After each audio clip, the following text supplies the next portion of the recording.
there was hundreds of beings, and not all of them were Arcturians.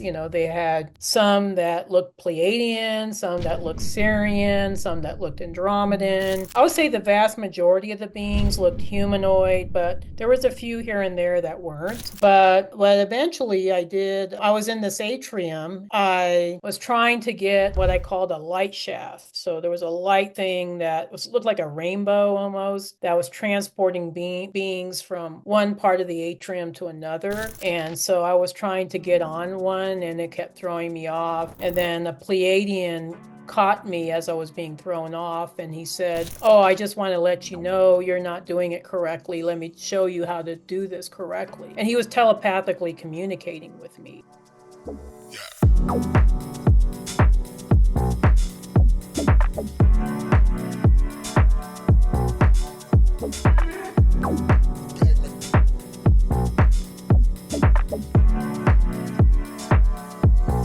Welcome to Elevated Conversations. It's great to connect with you again after, at least 2 or 3 years.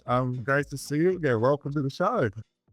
Thank you for having me. And I know there's a big time zone difference between us because you guys are in Australia and I'm right in the smack middle of the United States. So you guys are actually in the future. So I'm trying to catch up. But Yes. it's great to see you both. And I remember doing your reading. I don't remember all the particulars, but I do remember doing your reading, and uh I'm glad that it was so impactful for you.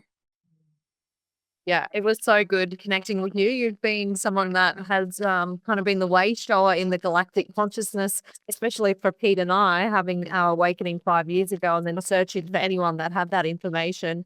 And of course, Gaia was one that a reference point that we were able to find you and feel somewhat normal. So thank you for being that light and bringing the galactic down into the earth and holding stable in that. That's really such a big job. And I'm sure you know that. And but I'm sure you're excited now that a lot more people are coming on board with it. Yeah, when I first started off, nobody knew what I was doing. I got a lot of criticism. I mean, it was, because, people don't quite understand it, so they tend to point fingers and say, "Oh, you're crazy or you're delusional or there's something wrong with you or you're lying." I get that a lot. I'm lying, um,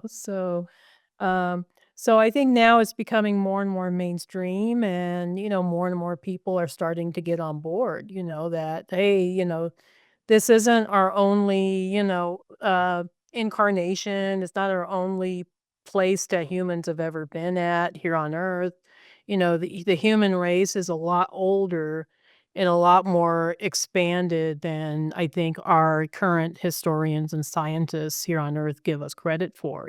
So I'm glad to see that people are starting to become more and more open-minded to that.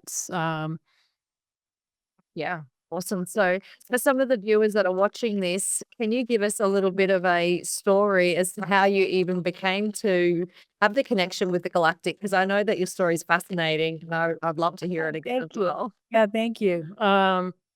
Yeah, I actually was not. I spent most of my adult life not really interested in the paranormal. I wasn't particularly interested in the metaphysical realm. I was just trying to survive and work a job. Just like a lot of people. And so I'm actually a Navy veteran. So I was in the U.S. Navy for 6 years as a hospital corpsman.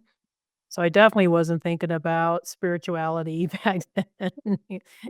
Maybe I looked at the astrology, every now and then, but I was not, that in tune with it. And then after I left my enlistment in the Navy, I ended up working in the environmental health field for quite a few years. So initially I worked for Maricopa County in Arizona. And then, for quite a few years, I worked for El Paso County, which is Colorado Springs, Colorado. So I worked for their public health department, and I kind of got introduced to all of this through my now husband. So, So he's kind of been the catalyst to my awakening, even though I don't think that was his intention, but um he was always really, really interested in the paranormal. He was always interested in UFOs and Sasquatch and aliens, and he would read up about it. And I always kind of thought, what's this weird stuff my boyfriend's reading? I mean, what is this stuff? So I started reading some of the articles, and I think in a way just expanded my consciousness to the point where, okay, maybe this kind of stuff is real or there's some validity to it. But even then I was still kind of skeptical. I mean, I would, just have conversations with him, like, what do you really believe this is real? I don't know. It just seems so out there. And then I would never have ever guessed that I would be a person that would have had my own ET contact experience. Um, so I think it was all kind of purposeful that I met Terry, my husband, when I did, and that my interactions, with, the material that he was researching actually expanded me to the point where I could have an ET contact experience and accept it, So basically what happened was back in 2012, he and I were starting to solidify our relationship, and we were we were just we're moving to a new location. And so, there's a lot going on personally for me, and then also a lot going on the planet because it was supposed to be, uh, the Mayan calendar was ending. The big Mayan calendar. There was supposed to be the end of times, and then there was a big election, in the United States. So I just noticed a lot of things just didn't seem right. So one night I was worried and I couldn't sleep, so I sent out this prayer to the universe, and I asked for any, I would say, celestial being that, higher dimensional celestial being for assistance for planet Earth. I really wanted peace on Earth. I wanted suffering to end. I wanted, the environment to become more intact, so there was a lot of degradation of our environment. And, I just wanted to see suffering and, pain end, throughout the planet. And so I sent this prayer out to every single, like, celestial being I can think of. And then at the last minute, so I was, including the angels, the ascended masters, the Mother Mary, Jesus, God, whatever, but then at the last minute, I ended up, including the galactic brothers and sisters. And I don't even know why I said that. I just like, okay. Um, and so, then the next day, things went back to normal. It was no big deal. I forgot about the prayer.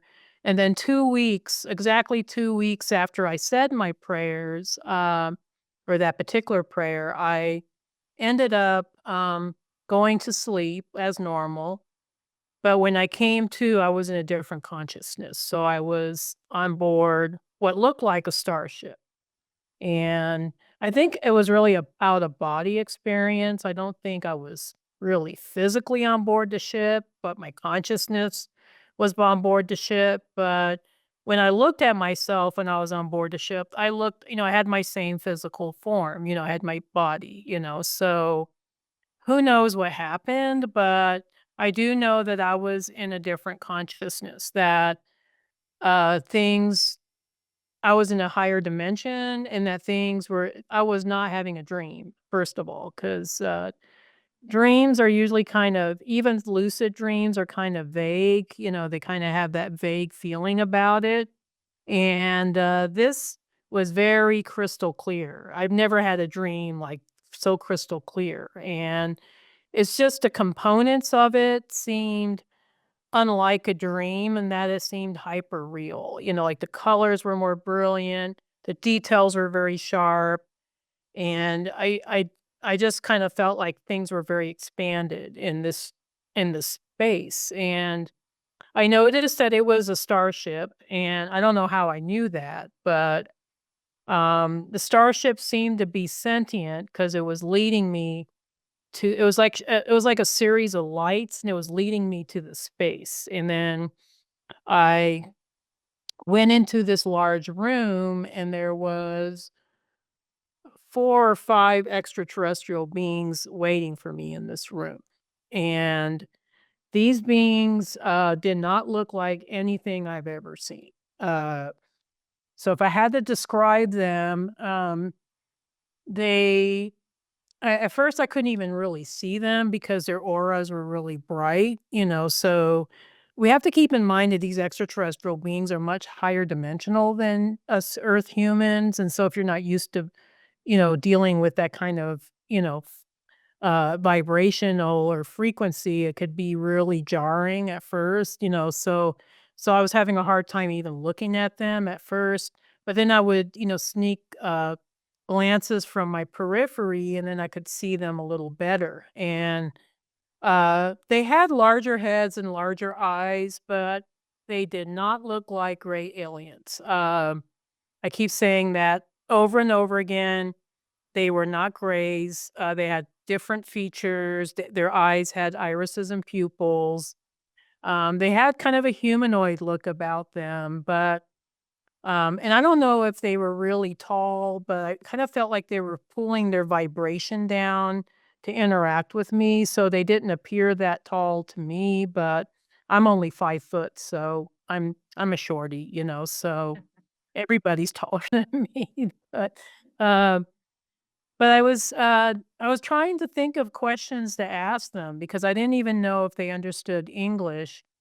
And as I was thinking the questions in my head, they were answering my questions telepathically. So they were that in tune with me. And I was relieved to find out that, oh, I can just think of my answer, my question, and they'll answer me. I don't need to speak out loud.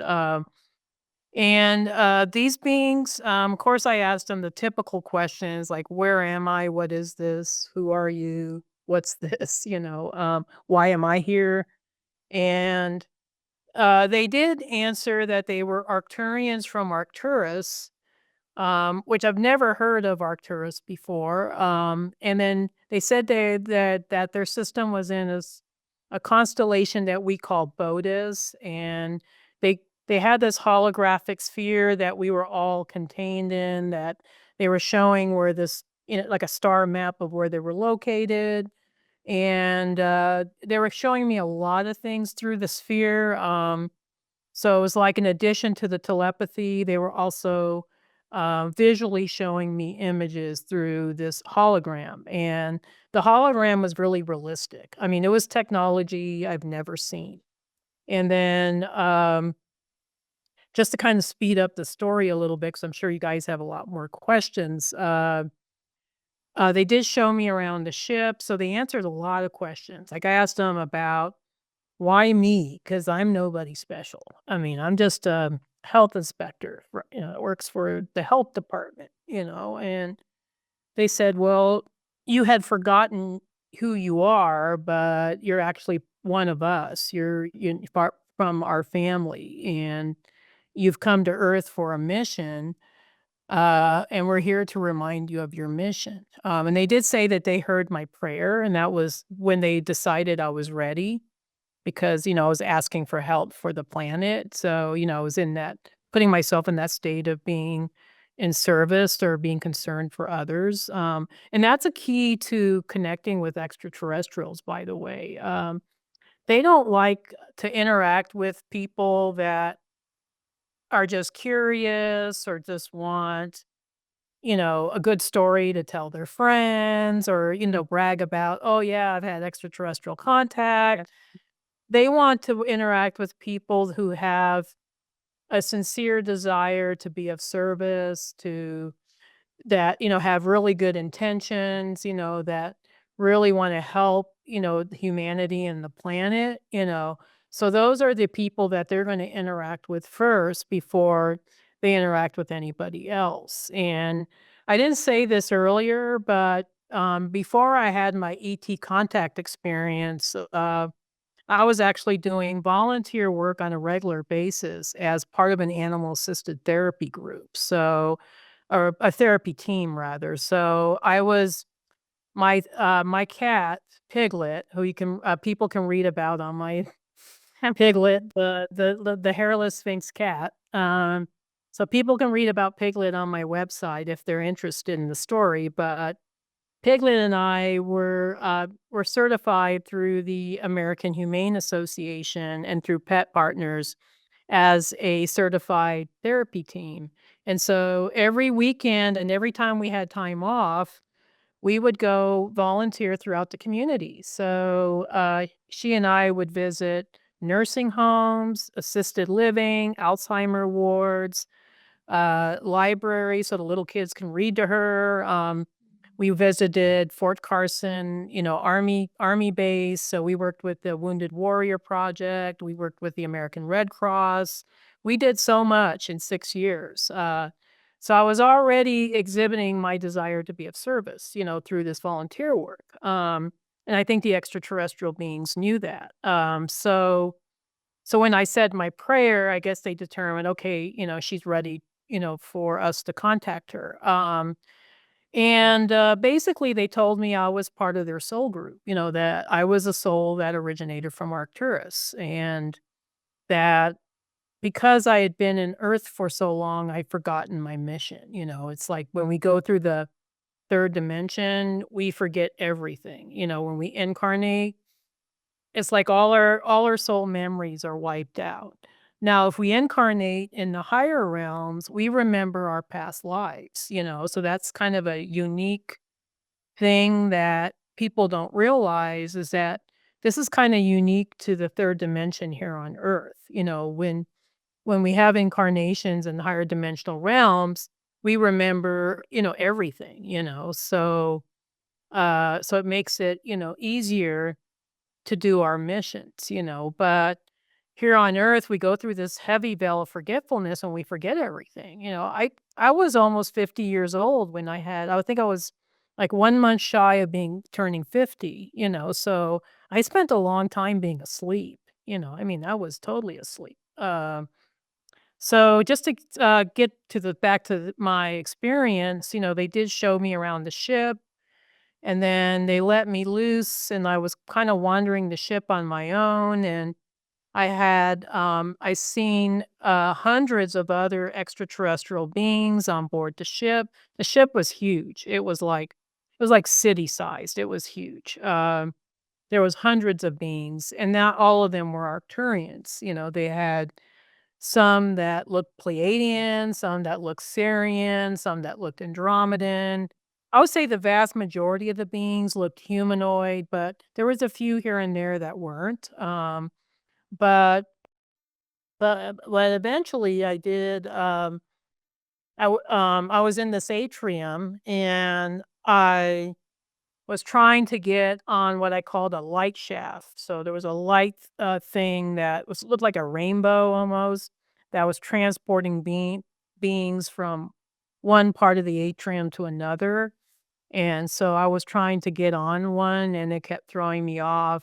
And then a Pleiadian caught me as I was being thrown off and he said, "Oh, I just wanna let you know you're not doing it correctly. Let me show you how to do this correctly." And he was telepathically communicating with me. Now if you encounter Pleiadians, like, in real life or, like, anytime, they're amazing to look at. You're just, like, in awe because I mean, you guys are Pleiadian starseeds, I know that because I did your readings, and you guys are amazing, you're amazing looking, but when you see a Pleiadian, like, in its true form, it's, like, shocking because they're so luminescent.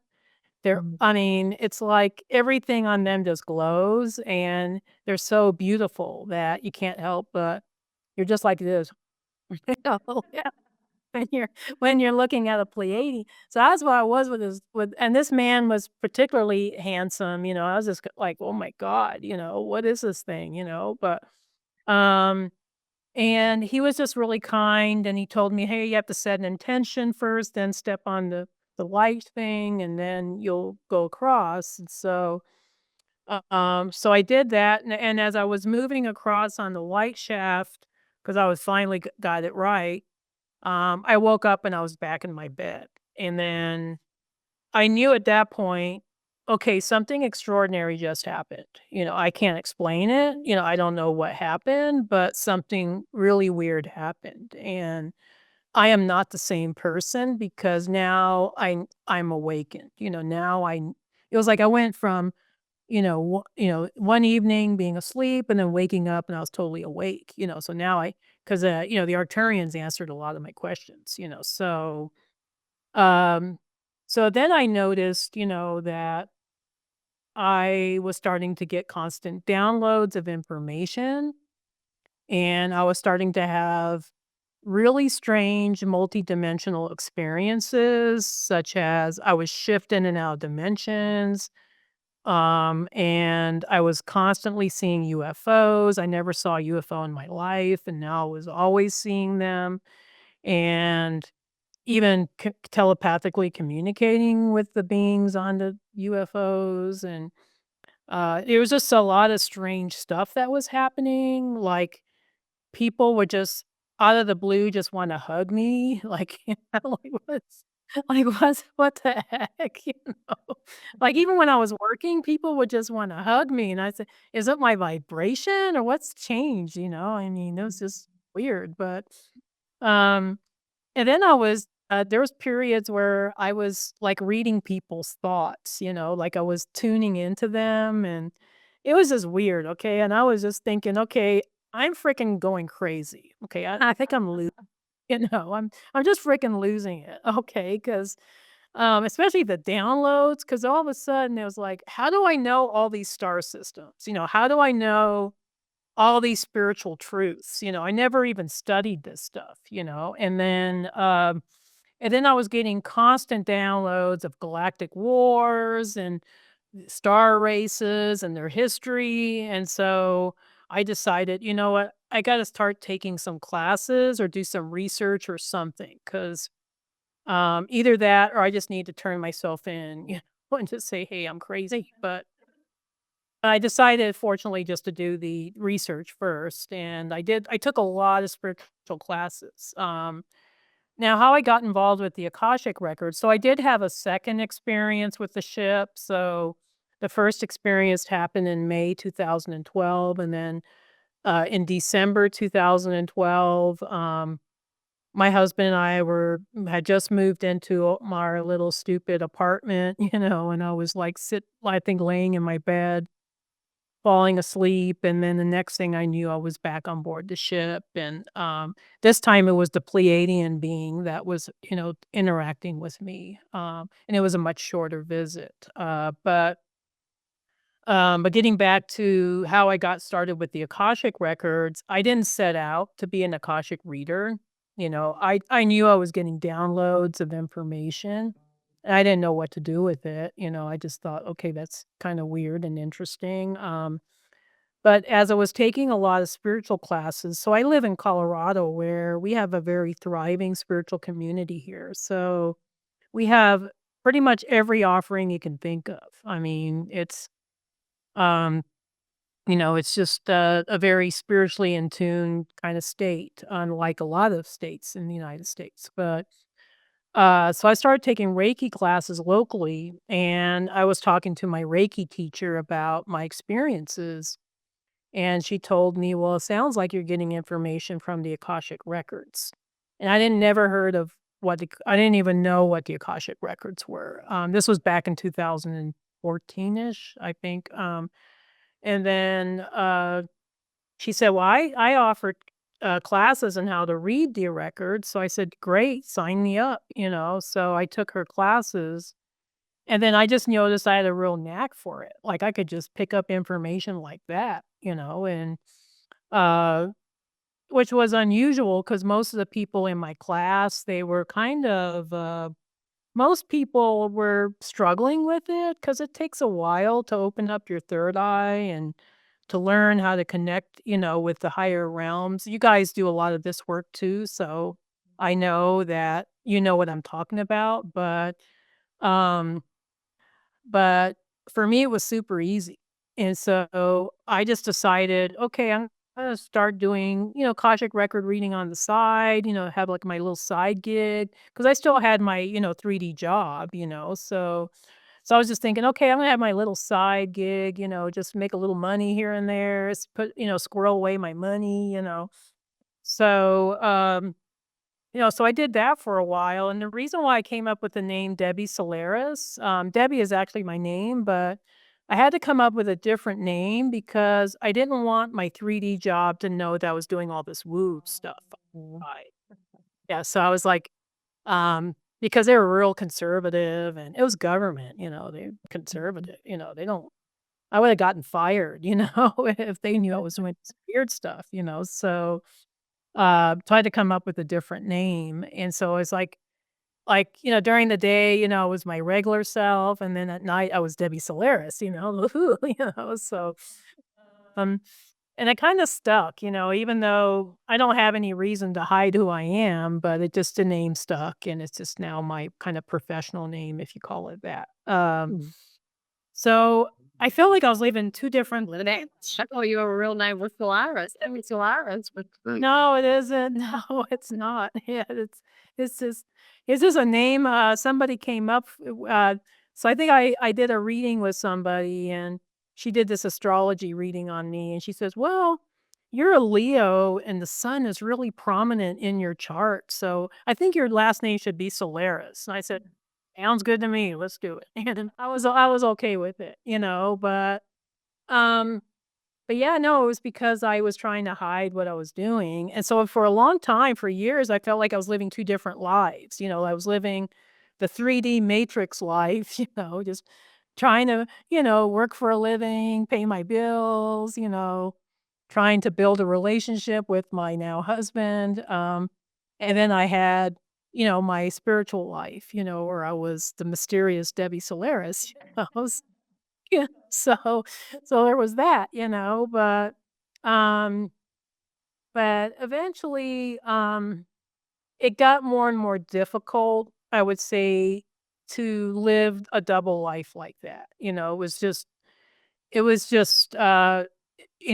was getting more and more exhausted, and I couldn't have my foot in one world and another foot in the other world. I had to make a choice. And I think a lot of star seeds and light workers are faced with this decision like, do I step into the 5D or do I stay in 3D?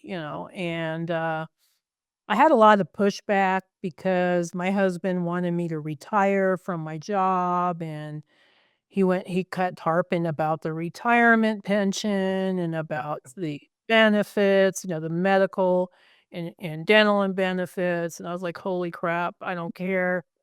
And at the same time, I was starting to get really sick, so I was diagnosed with breast cancer, and then I was diagnosed with hyperparathyroidism, and then I was having heart issues, I was having liver issues, I mean, I was gaining a lot of weight, and I just couldn't continue on anymore, and in the meantime, my guides were screaming at me. They're saying, "You have to leave this job. You have to make a choice,"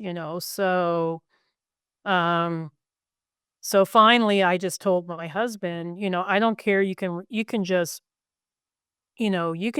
divorce me if you want, but I am leaving. I am leaving my job on such and such a date. I'm not gonna. I'm still gonna have my retirement because I'm using my Akashic savings to pay for purchased what they call service time, so you can purchase time. I don't know if you guys have that in Australia, but they do that with some of the governmental agencies here, and so I was able to still get my retirement and, my pension and all that.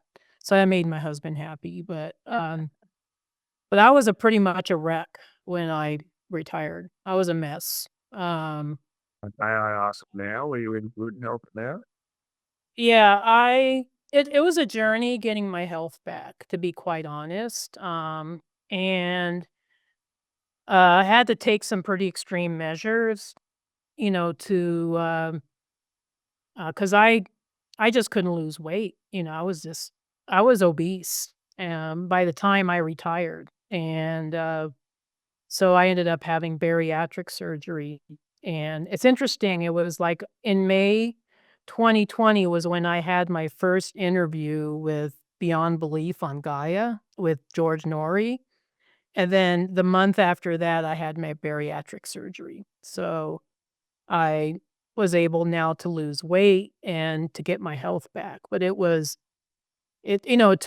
took a while, it doesn't happen overnight. And now I am just very adamant about self-care, self-care. I think that's something that's important to all of us, that we live in this really toxic reality and we have to take extra steps, even beyond what we were able to get away with in our younger years, as we get older.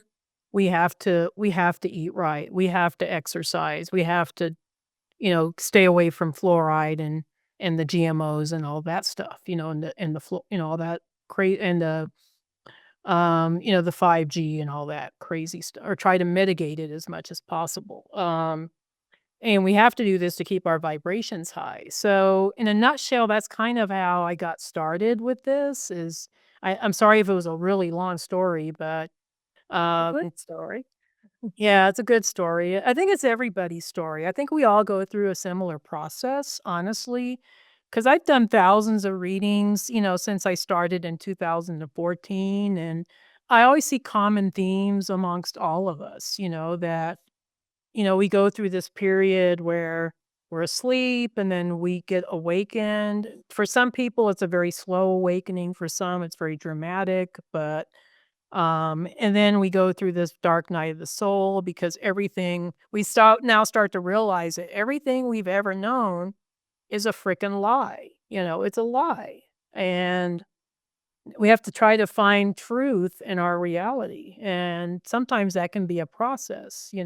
At the same time, we start realizing that, wow, I got a lot of karmic baggage I need to or shadow work I need to work through. Uh or, we got health issues or we got, things that are going on, that is really difficult.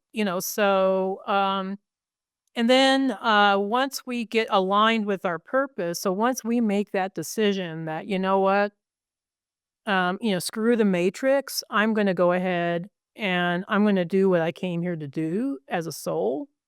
That's when everything starts falling into place for people. And I tell my clients this all the time, and some of them don't believe me. They say, "Well, it's so hard." And I said, "You just gotta let go. Gotta just make that decision. Take a risk. Take a calculated risk, but you need to just align yourself with the ascension. Not try to do what I did. Keep one foot in the 3D and one foot in the 5D. That doesn't work for a long for much very long.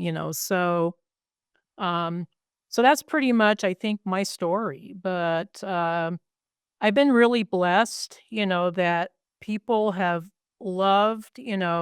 Not just the readings, but also the work I've done with galactic history, with all the input I received from the records and the research.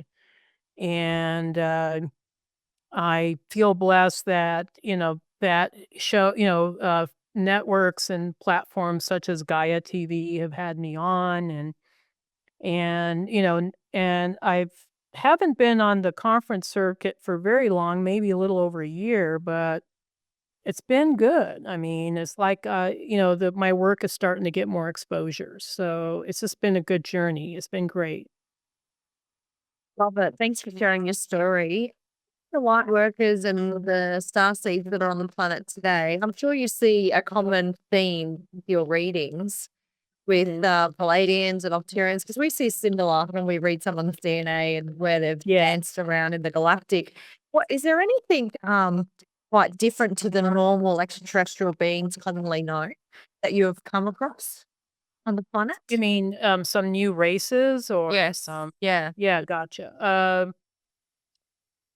Um, I'm seeing a lot more Alpha Centaurians and Beta Centaurians, Pavilions, Apollonians, even, some races that maybe I don't have a name for, but but they're in the like Polarians and, that are in different systems. I don't get a lot of star seeds that are like, say, a Polarian star seed or a Pavilion star seed because those aren't really common, but it's like their story is coming to the forefront. And another race whose story is starting to come more into the forefront lately is the Irma, which is the lion beings that inhabited, I would say, several different systems, including Lyra and Sirius, and maybe to a certain extent even the Pleiades. But so we're starting to get in tune, and even the mantis beings. Like I think I don't know if you guys are familiar with Tony Ghazi. He was actually my client. And just like you, I kind of aligned him with his origins, and now he's doing the spiritual work. He's still a real estate agent in Washington, D.C., but he's like really serious about, channeling and doing his work. And so the Ontarians are starting to become really big now, too. And And what do they look like, Debbie? What's the Ontarians? What do they look like? they look like mantis beings. They're That's the mantis beings. Yeah, Yeah, they're indeed mantis the beings. big mantis beings. Yeah.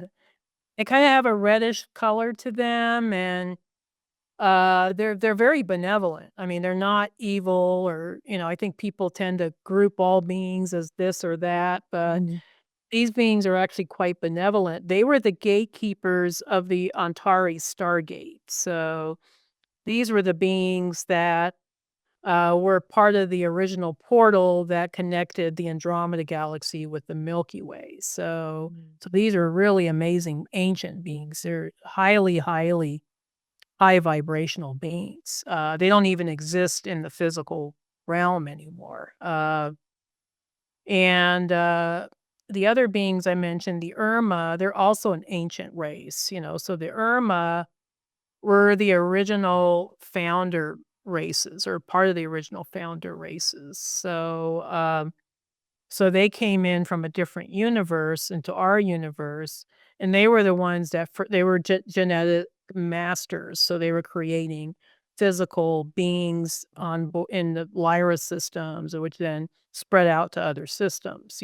But they have a fascinating story too, and they're like big looking, big cat looking beings. I don't know, they're pretty cool looking, but, They like giants because I had these giant lion beings coming to session yesterday, and they're like 9 foot tall, and I've never seen anything as big as them. yeah, they're big. Some of them get to as tall as 12 feet. I mean, they're big. They're big Wow, so beings. Yeah. big. Yeah, they're big. That's fascinating that it was just yesterday, and now you're saying it. Yeah, well, how cool. There's no coincidences. So I'm talking about Irma, and you happen to be seeing this. So very royal. Do they come across as royal? Like they had all of the jewelry on, or that's how I. Oh, yeah, they love jewelry. Yeah, they love all the bling, so, Yeah. uh, yeah, they love the headdresses, and they sometimes will wear, like, this really elaborate armor, because 'cause they're fighters too. Yeah, they're amazing looking. Yeah, they do. As a matter of fact, I think for a long time they were called, the Royal House of A Avion, because that was the original planet that they were located in Lyra. Um, so yeah, they consider themselves royalty for sure. I definitely got that royal energy from them. I was wondering Yeah, I know. what was going on, but I just went with it because that's what you gotta do when you don't know, right? Yeah, no, they're amazing, and, they're kinda straightforward, like, they're not super diplomatic, the Arcturians are very diplomatic. We're always gonna say things that are not gonna offend anybody or try not to, but, same with, some other races. Pleiadians, I think, are very diplomatic, but, the Irma don't care. They're just gonna say it like it is. They don't care, they'll just if they detect any deception, they're gonna tell you to your face that you're lying to them. So, that's the kind of being. Andromedan galaxy and the Milky Way galaxy, we kind of get the feeling that's going to be working together, and the masculine feminine energies coming together at one point, included in this ascension. Have you got any like insights into that information and timelines or anything like that? Um, if you're looking at linear timeline, it's not supposed to happen. So even scientists are saying, like our conventional scientists say that the Milky Way and the Andromeda galaxy is getting closer and closer to each other, and that eventually they're going to merge together in 3 million years from now. I think is what they're saying, what they're predicting. But because when you're in the higher realms, like once Earth ascends, there is no linear time. Okay, so at this point, there is no 3,000 years. Everything happens simultaneous to each other. So it could be very likely because I kept seeing in the records that, oh, the next big project is going to be in Andromeda. And I don't know why I kept seeing that. And, as I was doing readings for people and it just, with my own connection with the records, I'm like, wow, I think after we're done with the Earth Ascension project, a lot of us are going to be incarnating in Andromeda. And I couldn't figure out why, because Andromeda doesn't need help. I mean, it's already ascended, but I think some of that might be this converging of the masculine and feminine energies or helping us to get more integrated with source, so I think our project in Andromeda is going to be very, very different than what we were doing here on Earth, so, because I have a lot of people that ask me, "Well, what systems do you see me incarnating in the future?" And I keep seeing Andromeda, it's like, Mm. okay, I don't see anybody going necessarily. I mean, I see some people maybe going to Sirius or some going to Pleiades, but a lot of us are heading to Andromeda. Interesting. And the other location that I see in the future is the rebuilding of Lyra and Vega. So that everything that was destroyed in that system is going to get rebuilt. And I think that will end our kind of like ascension journey here on this universe. But I get Lyrans on the planet, right, Debbie? A lot of Lyran beings that we had experience are down here on the planet at the moment. Oh, yeah, no, there's a lot of people here, that have and a lot of beings even that are not incarnated as, humans, but there's a lot of beings that have had, I would say, traumatic experiences or traumatic past lives in Lyra that are currently, um, reliving that to a certain extent in this reality. So I think part of their mission or their lesson here is to expose themselves to similar circumstances, but it gives them a opportunity to choose differently. So they get an opportunity to make different choices. Oh, yeah. I can completely see that happen with people I've been working with, particularly Yeah, women or the feminine energy, let's call it, who had the thread of the draconians coming in and yeah, affecting that beautiful civilization. Then they were present when Lunaria was getting masculine Atlantis and that attack. And then in their day-to-day life, in this lifetime, they have issues with male energy, whether it be brothers, fathers, their husband, work, that then it's a reflection of the planet triggering them as well. Government, big business, big media, getting told what to do. It's like they're allergic to getting pushed by masculine type energy. And there's like that thread for their soul lesson to sort of work through. They get so much Andromedan come through, like you're saying, and often like the healing that they're having is very connected in with nature. I wouldn't say it's high tech galactic type health of theory, very earthy, very nature feel to it. There's a lot of connection in with the planet. And yeah, this balancing of the masculine and the feminine certainly seems to be a theme I've noticed. No, I think it's also this a struggle between light and dark, and that's what I think our, current election or our, our elections here in the United States was actually a struggle between light and dark. Is the light going to take over? Or is the dark going to take over? But yeah, getting back to what you were saying about Lyran starseeds, I've seen that theme over and over again. That a lot of them go through the lessons of loss, betrayal, homesickness, um, devastation. Particularly loss and devastation and grieving. I think that is themes. And what I notice also with Lyran starseeds is that they're pretty hardy and healthy when they're younger, and then they get into adulthood, and then they start working. They could start getting stressed out. Maybe they go through a traumatic event, and then they start getting sick. They start having autoimmune conditions. They start dealing with fibromyalgia or lupus or chronic fatigue syndrome or rheumatoid arthritis and you see these themes so much that this is not just in their heads, okay? They are really, having physical symptoms. And it's not psychosomatic, it's that their trauma signatures in their DNA get reactivated, and then it's like their system doesn't know what to do anymore and it just, manifests in illness.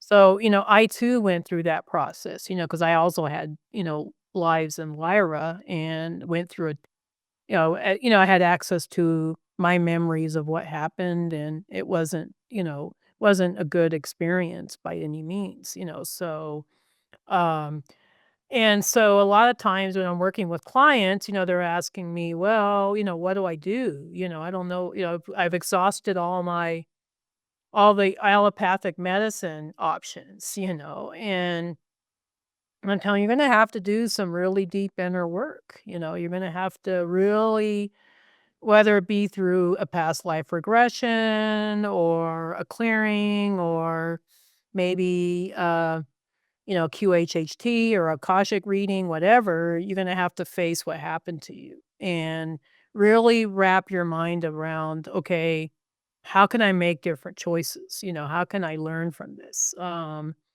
it's a hard process for people, I don't think it's you guys know because you probably deal with the same thing with your clients. It's difficult to look at a past life where, you might have gotten killed or tortured or, so, it's just, not an easy thing, but it's necessary to start that healing process. It's not like you have to go, like, digging into all the intricacies of your past lives. It's just having a general understanding, I think, is good enough, you don't wanna re-traumatize people, when you're going through their records, They will certainly come up when they're ready to flourish and integrate. That's for sure. Like there's not Oh, yeah, no, I you think can't get around it. the information will come to them when, they're ready to process it, but I get some clients that want to have, like, 10 Akashic readings with me, and I say, "You know what? You don't have to know everything." You just, you know and, they also I think, this is something I always say too, is that, and hopefully this maybe we can segue into some of the trainings I offer, but everybody can learn to access the records, everybody. It's not like I have, such a special ability that only I can go into it, or other Akashic readers. We all have that ability. It's just that those gifts have been suppressed in our reality for so long. We've been taught not to trust ourselves, not to trust our intuition, just to trust authority, just to trust religion or our governments. And so we've turned off those abilities, but we all have psychic abilities. We all can access this information. I do offer a yearly galactic Akashic reading course. It is 8 weeks long. It's quite intense. It's very immersive, intense course, but I would say the vast majority of my students will learn how to read the records. They will. I mean, it's kind of like one of those things. You get into it what you put into it. Um, but we've had some very successful students that are now doing galactic Akashic readings. So I usually offer that in the spring, so usually like March or April. So if folks are interested, they can certainly subscribe to my website, and And we'll get you it we'll would get you the be, information. do they What's that? live? Is there a live training? Some of it is online, so they'll get modules and they'll go through all the recordings and the videos online. But we do meet once a week for the first 4 weeks, and then we'll meet twice a week, on Zoom.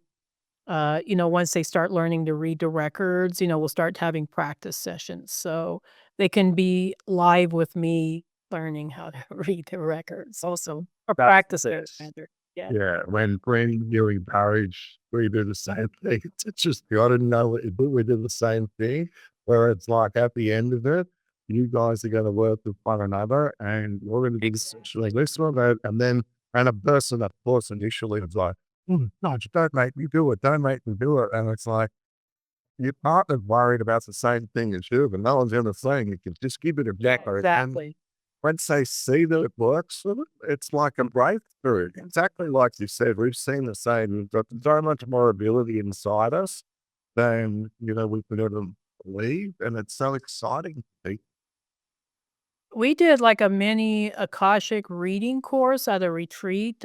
So last summer I was at a retreat in Connecticut, and the retreat organizer wanted me to teach people how to do the records. So I was like, okay, and they got it. I mean, everybody was reading the records. It was like, I think at least 20, 30 people, and they were all reading the records. I mean, this was after like 3 hours of instruction, so it's not difficult.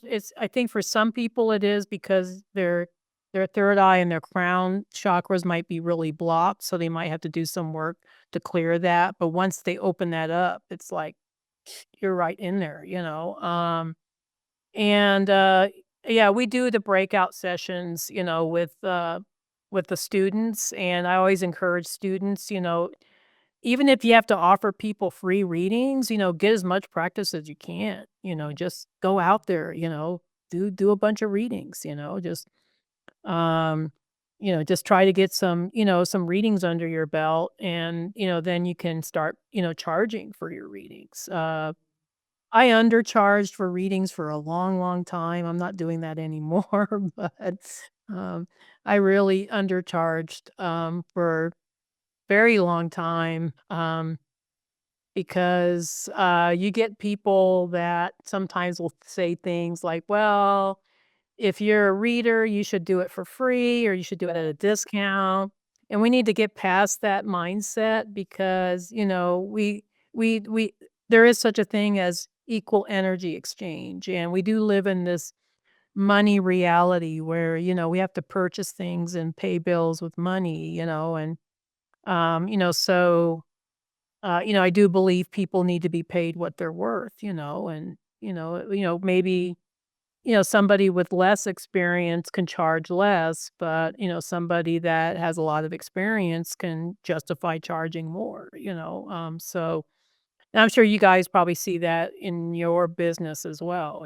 That sometimes when you get a We see it. We see it, and we've had the same process as you, undercharging, and then going, no, we know our work. We've just, this is our craft now. We can see benefits of the healings. It's powerful, powerful for oh, someone they're totally, getting yeah, out of it. no. Yeah, I mean, these readings are life-changing. The work that you guys are doing is life-changing. I mean, you're connecting people with their galactic DNA. I mean, that's life-changing. It's not like, oh, going to the psychic fair and getting a little tarot reading. It's like, or getting a numerology reading. This is, very life-changing stuff, so I do think, practitioners need to be paid what they're worth, and I think, with people. pay more, they also value it more. Okay, now I'll let you. I was just had to finish that thought. Okay. Yeah, totally. So you mentioned that you've got some events coming up. So what events can people look up to find you at those? Yes. So I am going to be going on a cruise. It's called the Galactic Origins Cruise with Portal to Ascension. There's about, I think, at least 20 speakers. I'm just one of the 20, but I think Laura Eisenhower, JJ and Desiree Hurtak is going to be one of the speakers, and uh, there's quite a few really great speakers. Debbie Dashinger. I mean, I don't know if you heard of any of these people. Probably Laura, you probably definitely heard of, um, but there's going to be a lot of Alan Steinfeld. So a lot of really good speakers, and we're going to go on a week cruise in the Mexico and Central America. So we're going to, I think, Yucatan, Mexico to Cozumel. I think and then the next place would be Belize and then Honduras. And we're going to be doing excursions. We're going to be doing meditations in addition to the lectures and all that. And, also partaking of the ship. This is a celebrity equinox, so it's a very luxurious cruise ship, so get to partake of all the cruise ship offerings. And so that's between December 14th through the 21st, and we leave Cape Canaveral, Florida. So if people are interested in that and they think, wow, that sounds like right up my alley, I could use a really nice vacation. You want to go to galacticorigins.cruise.com and check out, the website, and do use my name if you decide you want to register. But there's that. Another event I'm going to be involved with is the Conscious Life Expo. So that'll be in February of next year. That's a huge event in Los Angeles. Probably the biggest, I would say, metaphysical conference in the United States. I mean, it's huge. I think they say 10,000 people attend that thing. I mean, they have like over 200 speakers. I mean, it's huge. So I'll be there. I'll be doing my thing. And then, what else? I'm doing a retreat in Hawaii for ancient souls. And so I'll be there the end of February. And then I know I'm going to be involved with the Starseed Conference in July, in Vancouver, Canada. That's just all I have scheduled so far. Sounds like a fabulous time ahead for you. Yeah, no, it's gotta be fun. Yeah, it's fun. Like I said, this has been a great journey. That's why I tell people, like, just break away from the matrix. It's like things are gonna be so much better. Don't worry about the money. So yeah. Thank you so much for coming on Elevated Conversations today, Debbie. We've really enjoyed our time. We know we've gone a little bit over time, but it's been nice to have a chat and exchange energy, find out about these royal Lyran beings that I saw yesterday. And we'll put the links to your website below for anyone looking to reach out to you to learn about your courses and see if they want to go on your waiting list. Go on the cruise and all the fabulous retreats that you've got coming up. Thanks so much for all that you're doing for the planet. We appreciate you. Thank you for having me on, and I really appreciate the work that you guys are doing too. I feel honored that I'm just been a small part of your awakening journey. So thank you.